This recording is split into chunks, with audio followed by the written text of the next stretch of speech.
9:01, sakto. Plano namin 9 o'clock alis. Malinis na namin nag-camp. Kasi maambon na. Sana hindi lumakas, sana ganyan na. Thank you po. Thank you.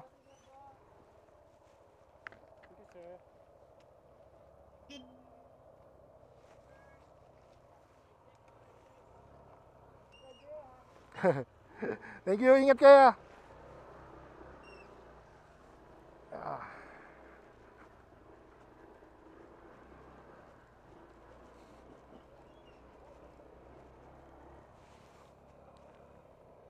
Mas balat, may challenge na ako.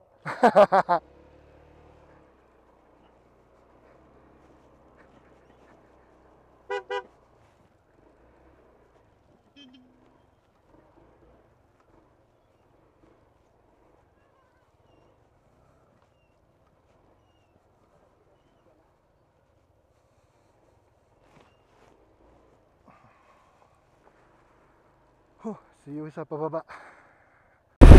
Ay, Lake Tabeo.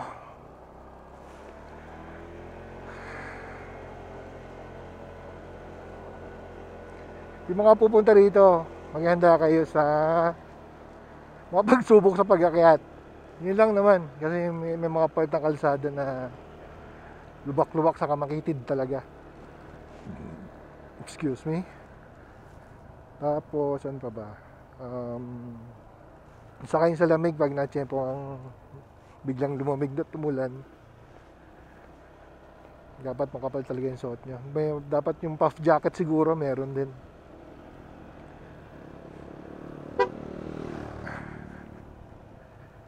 Saka magandang tent dapat para hindi nag-leak. Quality tent, sleeping bags, gano'n. Hindi basta-basta tong lugar na to.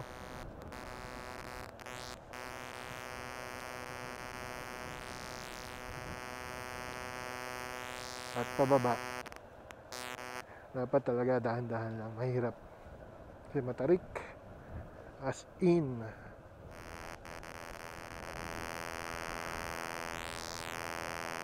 Saka pag may kasalubong daw, sabi ni ate kanina, dapat dahan-dahan kasi nga maliit lang yung kalsada. Lalo pag paakyat, sigurado salida yun, hindi kayo magkita, lalo taong kitid oh.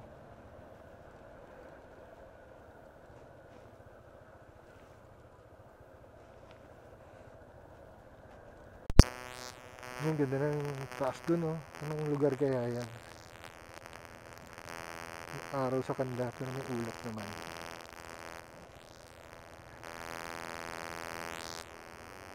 O diyan kami galing kahapon. Pwede no, kung diyan kami galing sa kabilang part ng bundok na yun. Yan ang haba nung biniyahe namin.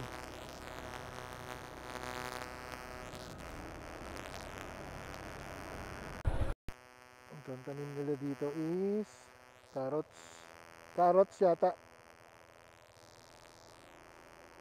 Carrots, pero nakausap ko kanina, hindi ko alam kung nasabi ko na eh anong root crops ngayon. Ganyan, dahil depende yata sa panahon. Carrots, walang repolyo, walang ano ba, patatas yata meron. Check, may signal yata.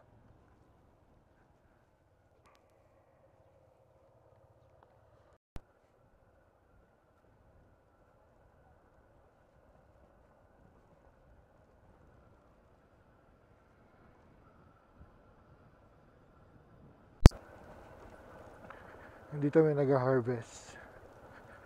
Kaya lang, kung maganda medyo malapit para pwedeng mag-vlog si Louie. Sayang. Layo eh.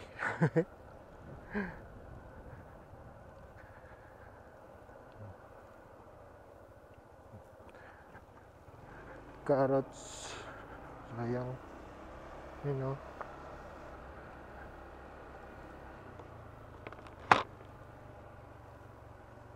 Dami oh. Morning po.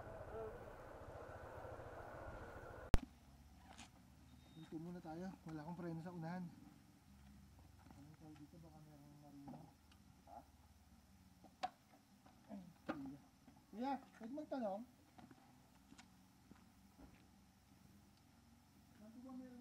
Bali nagkaroon uli siya ng preno. Hindi ko alam kung bakit eh. Baka nagkahangin eh. O sa init. Pero naghanap pa rin kami ng ano, motorcycle shop para mapacheck na ng maayos. Nakakatakot, mahaba pa yung biyahe namin. Dapat mapatignan to. Hindi normal. Biglang nawala. Pinadaanan kami motor shop kaso sarado. Sunday. Tsagain ko na tong mabagal. Pagpababa. Pero pag magpa-akyat, kaya pa naman to eh.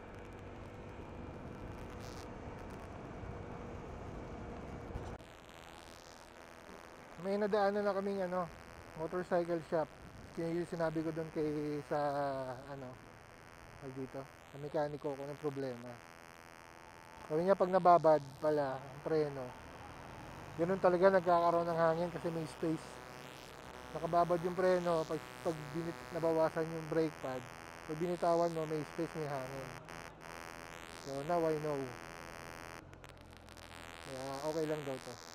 Wala na yung nervous ko. Ayun, yung nervous ako eh. It's Sunday, daming tao sa labas.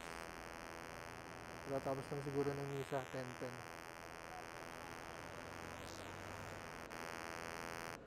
So, sa ngayon, nandito tayo sa Kabayan, Benguet. Meron pa kaming 243 kilometers. Mga 6 na oras na mahigit. Ang bago lang kung landslide. Wala ko ng bato. Yung sinasabi nung nag-camp. Para sama namin doon sa camp din kanina. Siguro na bagong landslide. Muntik na silang di kumasya.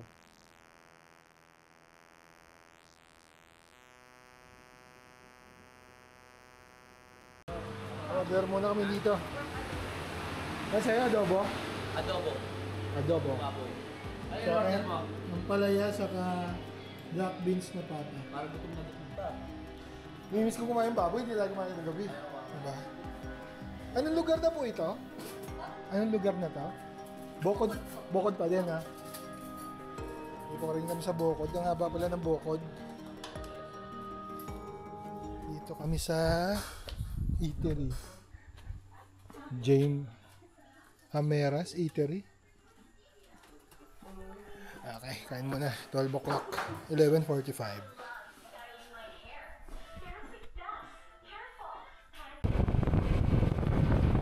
So, nakapag-decide kami doon na pahinga na muna. Agad muna kami. Mag-check-in muna kami sa isang resort or hotel. Yung Nueva Vizcaya para makapahinga rin muna kasi yung pagod namin iba eh. Baka hindi kami sure, excuse me,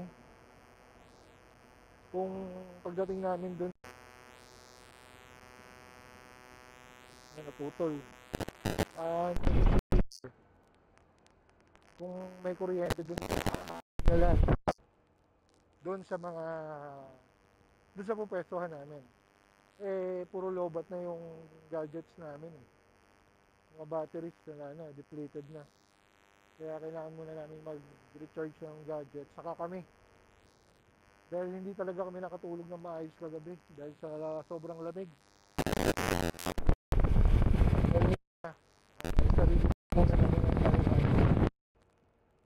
Sigurado ang biyahe na safe. Hindi kami antokin, papagod.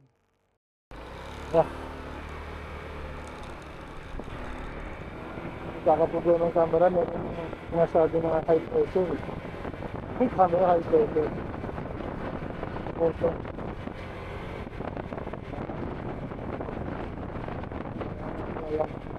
Dito, dito yata yung television na nakaraan.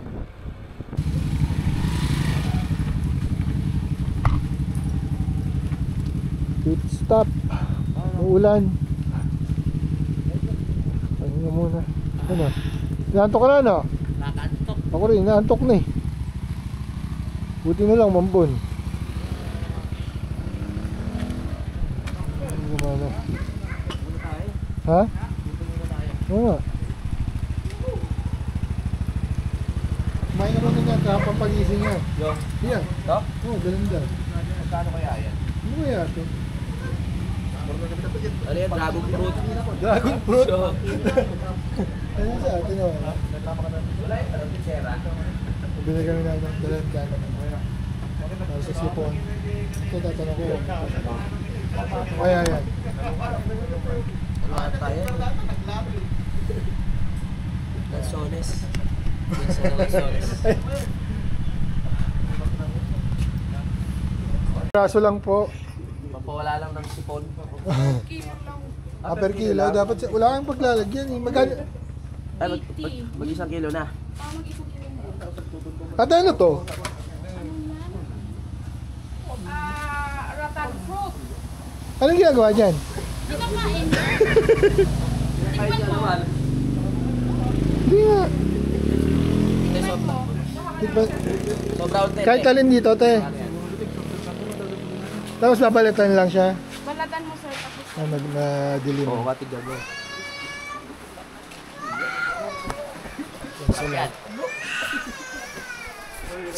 Bakit matatay o matamis? tikman mo na lang. Rattan fruit. Ano lasa nito? Surprise. Pinsan nga lang lansones yan. Natikman mo na to. Uy. Ba't mo ito landan? Ito siya. Ay, may-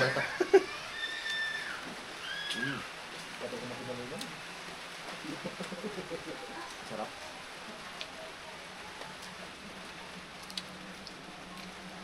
Ganito talaga siya. May mga ano. Tama-tama. Parang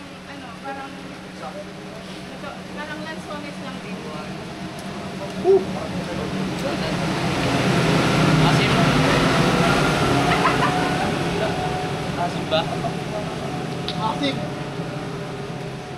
Maasim. Parang kalamansi. Ay, Di ba? Maasim to. nandiyan talaga yan. Maasim talaga siya. Kala ko tawag matamis. Nanunuot. Asim talaga?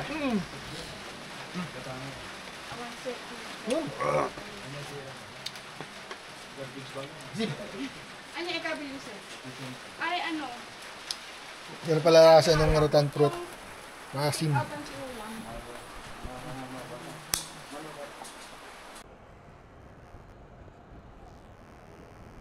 Si Louie naman kinauna ko. Gatin niya naman yung camera ko. Goodness.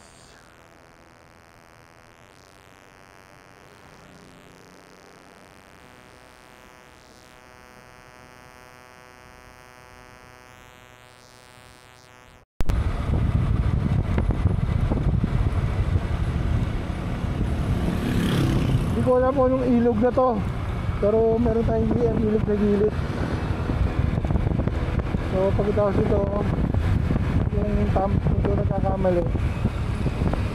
Aritaw, malapit na tayo sa Aritaw.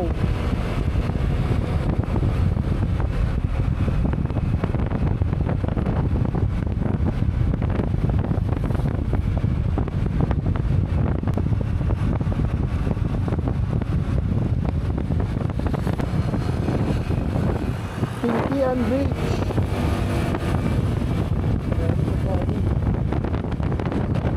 Nakaranas din kami ng isang diretsong kalsada kahit papano.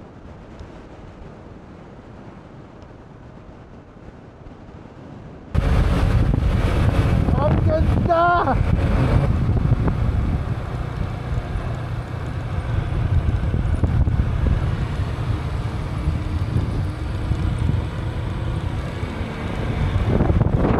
Dito na tayo sa Municipality of Aritaw. Medyo mukhang tingin ko parang patag dito. Tingin ko lang ha. Hindi ako sure.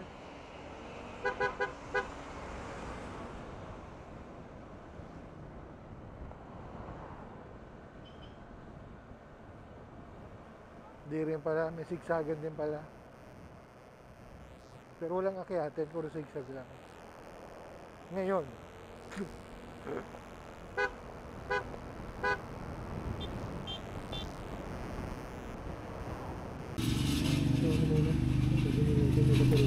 gusto mo dito? Ha? Ano gusto ka? Anong gusto mo? May ano? Hindi mo na ako ng gamot. Antok na ako.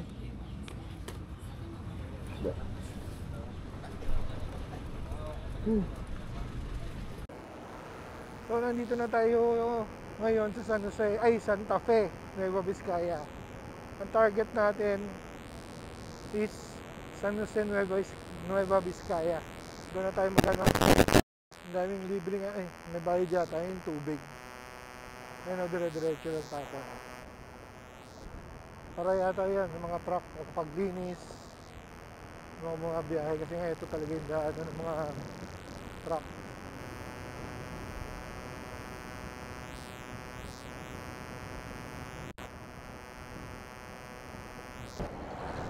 Daming ano, 6 by Army South Command.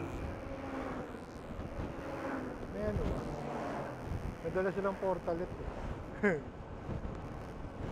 may kaaway ba sila? May dala silang portalet.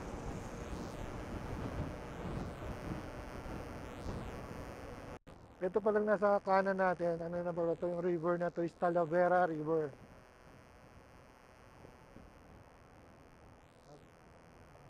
Basta may river dyan, di nyo lang makita. Pero nakita ko kanina. Ito, tatawirin natin. Talabong ganda, may mga naliligo.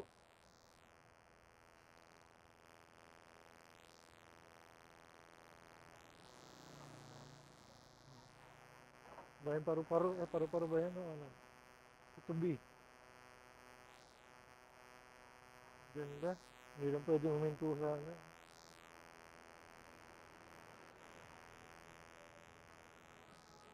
Yan, kita nyo na. Yun lang. Ang iyabang, yumuyuko pa. Yumuyuko pa.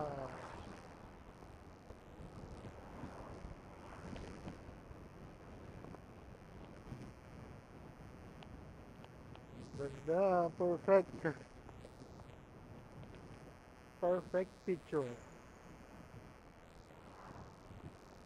Ganyan yung mga masarap pagmasdan na lugar eh. Palayan, tapos bundok na maganda yung nasa likod. Diba? Okay, currently, nandito na tayo sa San Jose, Nueva Ecija. Meron pa tayo mga 17 kilometers para dun sa tutuluyan natin. Habang lumalapit, lalo ako na-excite kasi makapagpahinga na. Ano, 4 o'clock? 4 o'clock na, ano, kami umalis kanina, 9:10 ba? 9 o'clock. Ganun. Tagal ng biyahe namin. Bagay marami rin naman kasi kami pahinga, kasi nga inaantok. Kulang na yung katawan namin sa, ano, sa tulog. Kaya ito, medyo, buti maganda na yung kalsada, hindi nagamang zigzag, kaya medyo mabilis.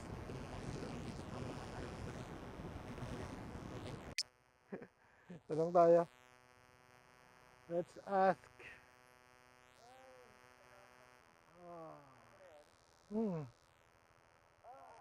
Kasabit lang tayo duyan dun sa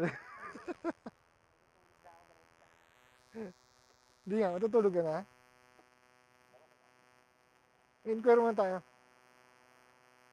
Ako na lang. Tatanong ako.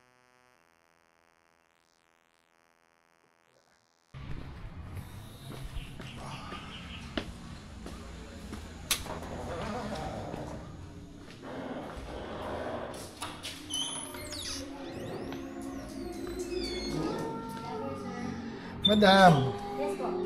yung 2 single bed, 1.7? Ilang